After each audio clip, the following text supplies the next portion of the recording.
موعد عيد المولد النبوي الشريف 2024 في المغرب. يتساءل المسلمون في المغرب عن موعد عيد المولد النبوي الشريف لعام 2024 بناء على الحسابات الفلكية الحالية.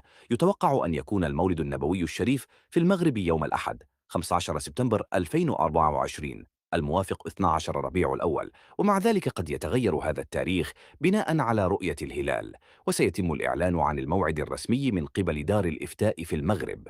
عيد المولد النبوي الشريف هو يوم عطلة رسمية في المغرب، حيث يتمتع الموظفون والطلاب بعطلة في هذا اليوم. وبناء على ما أعلنته الحسابات الفلكية، يتوقع أن تكون العطلة في يوم الأحد 12 ربيع الأول الموافق 15 سبتمبر 2024، حيث أنه في هذا اليوم تغلق جميع المؤسسات الحكومية والمدارس والجامعات أبوابها.